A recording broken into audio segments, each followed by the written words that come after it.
அஸ்ஸலாமு அலைக்கும் வரஹ்மத்துல்லாஹி வரகாத்துஹு. வலைக்கும் சலாம் வரஹ்மத்துல்லாஹி வபரகாத்துஹு. நிறைய பேருக்கு ஹதீஸ்கள் எங்கே எடுக்கணும், எப்படி எடுக்கணும், இது எதுவுமே தெரியாமல் இருக்காங்க. இது சம்மந்தமாக கொஞ்சம் எக்ஸ்பிளைன் பண்ணுங்க. பெரும்பாலும் மக்களுக்கு ஹதீஸை எப்படி எடுக்கணும் அப்படின்னு தெரியாது. இப்போ பெரும்பாலான மக்கள் குர்ஆனுடைய மொழிபெயர்ப்பை படிக்க ஆரம்பிச்சிட்டாங்க. ஆனால் ஹதீஸ்களை படிக்கிறாங்களா அப்படின்னு கேட்டால் ரொம்ப சுருப்பமான பேர் தான் ஹதீஸ்களை படிக்கிறாங்க. அப்படி இருக்கிறப்போ ஹதீஸ்களை நம்ம எப்படி எடுக்கணும், அதோடைய மொழிபெயர்ப்பு எப்படி நம்ம பார்க்கணும் அப்படின்னு நம்ம தெரிஞ்சுக்கிட்டோம் அப்படின்னா ஈஸியாக நம்ம பார்க்கலாம். சில வெப் ப்ரௌசர், சில ஆப்லாம் இருக்குது. அதில் நம்ம போய் நம்ம தேடணும் அப்படின்னாலும் நமக்கு வந்து தமிழ் மொழிபெயர்ப்பு, ஹதீஸோட தமிழ் மொழிபெயர்ப்பு நமக்கு கிடைக்கும். அதில் ஒரு ப்ரௌசர் தான் வந்து தமிழ் ஹதீஸ் ப்ரௌசர் அப்படின்ற ஒரு வெப்சைட் இருக்குது. நீங்கள் குரோமில் ஃபோனாக இருந்தாலும் சரி, இல்லை நீங்கள் சிஸ்டம் வச்சுருந்தாலும் சரி, அதில் போயிட்டு தமிழ் ஹதீஸ் ப்ரௌசர் அப்படின்னு நம்ம சர்ச் பண்ணோம் அப்படின்னா அதான் வருது. அதில் நம்ம போய்க்கலாம். இதில் போனோம் அப்படின்னா நம்மளோட இன்டர்ஃபேஸ் இப்படி தான் இருக்கும். இல்லைன்னா போட்டிருக்காங்க நபி ஸல்லல்லாஹு அலைஹி வஸல்லம் அவர்களின் பொன்மொழிகள் தொகுப்பு அப்படின்ட்டு ஹதீஸ் தரத்துடன் அப்படின்னு போட்டிருக்காங்க. இதை நம்ம பார்த்தோம் அப்படின்னா புகாரி, முஸ்லீம், இப்னு மாஜா, திர்மிதி, அபூ தாவூத், நஸை அப்படின்ற பெரும்பாலான ஹதீஸ்களை வந்து அப்படியே கேட்டகரைஸ் பண்ணியிருப்பாங்க. ஆனால் இதில் எல்லா ஹதீஸுமே இருக்கா அப்படின்னு கேட்டால் இல்லை. புகாரி, முஸ்லீம், இப்னு மாஜா, திர்மிதி போன்ற சிஹாசித்தா நூல்களில் வந்து பெரும்பாலான ஹதீஸ்கள் இருக்கு. அதுலேயும் எல்லாமே இருக்குன்னு சொல்ல முடியாது. பெரும்பாலான ஹதீஸ்கள் மொழிபெயர்த்து வச்சிருக்காங்க. இதில் போனோம் அப்படின்னா அதை நம்ம ஈஸியாக எடுக்கலாம். இது வந்து மக்களுக்கு எடுக்கிறதுக்கு ரொம்ப ஈஸியாக இருக்கிற ஒரு வெப்சைட். இல்லை நம்ம போனோம்னா அரபியில் நம்ம போனோம் அப்படின்னா தபுத்து ஷாமிலா அப்படின்ற ஒரு சாஃப்ட்வேர் இருக்கு. ஆலிம் நம்ம படிச்சிருந்தோம், நமக்கு அரபி மொழி நல்லாவே தெரியும் அப்படின்னா அதை நம்ம யூஸ் பண்ணலாம். தமிழில் வந்து இதை நம்ம ஈஸியாக வந்து யூஸ் பண்ணலாம். சரி, இப்போ உதாரணத்துக்கு ஒரு ஹதீஸ் நம்ம தேடுவோம்.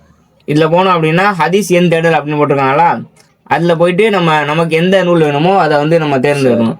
புகாரி, முஸ்லீம், இப்னு மாஜா அப்படின்ட்டு. இப்போ நம்ம வந்து புகாரியை தேர்ந்தெடுத்து அதில் வந்து முதல் ஹதீஸே போட்டுருவோம்.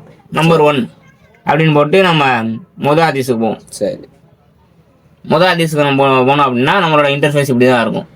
ஹதீஸின் தரம் சஹி பலமான செய்தி அப்படின்ட்டு போட்டிருக்காங்க. அந்த ஹதீஸ் வந்துருச்சு. என்னது, செயல்கள் அனைத்தும் எண்ணங்களை பொறுத்தே அமைகின்றன, ஒவ்வொருவருக்கும் அவர்கள் எண்ணியதே கிடைக்கும் அப்படின்னு ரசூல் ஸல்லல்லாஹு அலைஹி வஸல்லம் அவர்கள் சொன்ன புகாரியோட முதல் ஹதீஸ் வந்து நமக்கு கிடைச்சிருச்சு. இந்த மாதிரி நம்ம எந்தெந்த இப்போ நம்பர் தெரிஞ்சிச்சுன்னா இந்த மாதிரி நம்ம சர்ச் பண்ணி எடுத்துக்கலாம். புகாரி, முஸ்லீம், இப்னு மாஜா, திர்மிதி இப்படி போன்ற பல ஹதீஸ் நூல்களில் போயிட்டு நம்ம சர்ச் பண்ணி எடுத்துக்கலாம். பயான்லையோ இல்லை ரீல்ஸில் பேங்க் கேட்கும்போதோ ஒரு மௌலவி ஒரு ஹதீஸை குறிப்பிடும் போது அதை எப்படி தேடுறது? இப்போ நம்ம பயானில் ஏதாச்சும் ஒரு ஹதீஸ் அவங்க சொல்கிறாங்க ஆனால் நம்பர் சொல்லலை அப்படின்னா அதை எப்படி தேடுறது அப்படின்னா, அவங்க வந்து சில வாசகங்கள் சொல்லியிருப்பாங்க. அந்த வாசகங்களை நம்ம போட்டு தேடலாம். எப்படி தேடலாம்னா, உதாரணத்துக்கு வந்து நான் இப்போ ஒரு வாசகம் எடுத்திருக்கேன். அசருக்கு பின் உறங்கக்கூடாது, அப்படி உறங்கினால் சில பாதிப்புகள் ஏற்படும் அப்படின்ற ஒரு பலகீனமான ஹதீஸ் இருக்கு. அதை மக்கள் மத்தியில் இப்போ பார்க்குறோம். அதை இப்போ நம்ம எப்படி எடுக்கலாம் அப்படின்றத பார்ப்போம். சரி, இப்போ போயிட்டு அந்த கீவேர்டில் கீவேர்டுன்ற மேலே ஆப்ஷன் கொடுத்துருக்காங்களா, அதில் நம்ம என்ன பண்ணுறோம் அப்படின்னா அசருக்கு பின் அப்படின்ட்டு டைப் பண்ணுறோம். போய் சரி டைப் பண்ணி நம்ம சர்ச் கொடுத்துறோம் அப்படின்னா அது லோட் ஆகிட்டு அசருக்கு பின் அப்படின்ற வார்த்தை எது எதில் வருதோ அதை எல்லாமே நமக்கு ஹைலைட் பண்ணி கொடுத்துரும். இப்போ பார்த்தோம் அப்படின்னா அந்த அசருக்கு பின் தூங்கக்கூடாது அப்படின்ற ஹதீஸ் எங்கே இருக்குன்னா அபியாலா அப்படின்ற நூலில் இருக்கு. இது லைஃபான செய்தி அப்படின்ட்டு இங்கே குறிப்பிட்டிருக்காங்க. அப்போது ஒரு ஹதீஸை வந்து அதோட வாசகத்தை நம்ம பார்த்துட்டோம் அப்படின்னா, அந்த மௌலவி சொல்லும்போது அந்த வாசகத்தை நம்ம கேட்டுக்கிட்டோம் அப்படின்னா அதை வந்து நம்ம கீவேர்டாக இதில் இன்சர்ட் பண்ணி அதுலேருந்து நம்ம அவுட்புட் எடுத்துடலாம். சரி, இப்போ ஒரு ஹதீஸ் அரபி அல்லது இங்கிலீஷில் கிடைக்குது அப்படின்னா அதோட தமிழ் டிரான்ஸ்லேஷன் எப்படி எடுக்கிறது? அதை எப்படி எடுக்கலாம் அப்படின்னா அதில் பல வழி இருக்குது. இப்போ வந்து உதாரணத்துக்கு நான் என்ன பண்ணுறேன் அப்படின்னா ChatGPT போயிட்டு ரேண்டமாக ஒரு ஹதீஸ் எடுக்கிறேன். எனக்கு என்ன எதுவும் தெரியாது. ரேண்டமாக ஒரு ஹதீஸ் வந்து நான் கேட்குறேன். சரி, ரேண்டமாக ஒரு ஹதீஸ் கேட்போம் ChatGPT. இப்போ ChatGPT வந்து எனக்கு வந்து ஒரு ஹதீஸ் கொடுக்குது. என்ன ஹதீஸ் அப்படின்னா சஹி புகாரியில் வந்து ஒரு ஹதீஸ் வந்து எனக்கு கொடுத்துருக்கு. அதில் வந்து எனக்கு அரபியில் கொடுத்துருக்கு, இங்கிலீஷ்லேயும் கொடுத்துருக்கு. இதில் நான் என்ன பண்ணுறேன் அப்படின்னா இதோட அரபி மூலத்தை நான் எடுத்துக்கிறேன், காப்பி பண்ணிக்கிறேன். ஏதாச்சும் ஒரு வாசகத்தை நான் வந்து காப்பி பண்ணிக்கிறேன். இப்போ இது புகாரியில் தான் இந்த ஹதீஸ் இருக்குன்னு நான் சொன்னதுனால இதில் இன்னொரு வழியையும் நான் கையாள போகிறேன். என்ன அப்படின்னா இப்போ நம்ம திரும்பி அந்த ஹதீஸ் ப்ரௌசருக்கு வந்துடும். இதை நம்ம வந்தோம் அப்படின்னா ஓப்பன் ஃபுல் சர்ச் அப்படின்ற ஆப்ஷன் ஒன்று இருக்குது நமக்கு. சரி. இதில் போனோம் அப்படின்னா நமக்கு இன்டர்ஃபேஸு இந்த மாதிரி தான் இருக்கும். இல்லாத தேடல் நூல் அப்படின்னு இருக்கு. இது வந்து கொஞ்சம் ஃபில்டர் பண்ணி நம்ம கொடுத்துரும், இன்னும் கொஞ்சம் ஃபில்டர் பண்ணி. எப்படி அப்படின்னா இதில் போயிட்டு சர்ச் அப்படின்ற ஒரு ஆப்ஷன் இருக்கு. இல்லை நான் வந்து இப்போ காப்பி பண்ணேன்னா ChatGPT-லேருந்து அதை எடுத்துகிட்டு போய் இதில் பேஸ்ட் பண்ணிக்கிறேன். இப்போ ChatGPT எனக்கு சொல்லிருச்சு இது புகாரில தான் இருக்கு அப்படின்ட்டு. அப்போ நான் என்ன பண்ணிட்டேன்னா இதில் வந்து எல்லா நூல்களையும் நமக்கு லிஸ்ட் பண்ணியிருக்காங்க. அதில் நான் போயிட்டு புகாரியை செலக்ட் பண்ணிக்கிறேன். சரி. செலக்ட் பண்ணிவிட்டு சர்ச் அப்படின்ற சர்ச் கொடுத்துட்றேன். இப்போ சர்ச் கொடுத்துட்டேன் அப்படின்னா எந்த வாசகத்தை நம்ம காப்பி பண்ணோமோ அந்த வாசகம் புகாரியில் இருக்கா அப்படின்றத நமக்கு செக் பண்ணும். செக் பண்ணிவிட்டு அது சம்மந்தமாக வர ஹதீஸ் எல்லாத்தையுமே நமக்கு லிஸ்ட் பண்ணிடுவோம். அப்போது இப்போ நமக்கு வந்து நம்ம இங்கிலீஷில் ஒரு ஹதீஸை எடுத்தோம், அந்த ஹதீஸை நம்ம அரபி மூலத்தை எடுத்து தமிழுக்கு கொண்டு வந்திருக்கோம். அந்த ஹதீஸ் என்ன அப்படின்னா, அதாவது பேரிச்சம்பழத்தின் ஒரு துண்டை தர்மம் செய்தாவது நரக நெருப்பிலிருந்து உங்களை பாதுகாத்துக் கொள்ளுங்கள் அப்படின்னு ரசூல் ஸல்லல்லாஹு அலைஹி வஸல்லம் அவர்கள் சொன்ன ஹதீஸ் தான் அந்த ஹதீஸ். சரி. அதை தான் நம்ம வந்து இப்போ எடுத்துருக்கோம். சரி. இப்போ ஹதீஸ் எப்படி இருக்கணும்னு தெரிஞ்சிருச்சு. இதில் வேற வேற ஃபீச்சர்ஸ்லாம் என்ன இருக்கு? இது வேற என்னென்ன இருக்கு அப்படின்னா இதில் ஹதீஸ் கலை சம்மந்தமாக ஒரு ஆய்வு பண்ணுறதா இருந்தாலும் ஹதீஸ் கலை சம்மந்தமாகவும் இவங்க போட்டிருக்காங்க. இப்போ நம்ம கீவேர்டு ஆல்ரெடி சர்ச் பண்ணோம்ல, அதில் போயிட்டு நம்ம ஹதீஸ் கலை அப்படின்னு டைப் பண்ணுவோம்.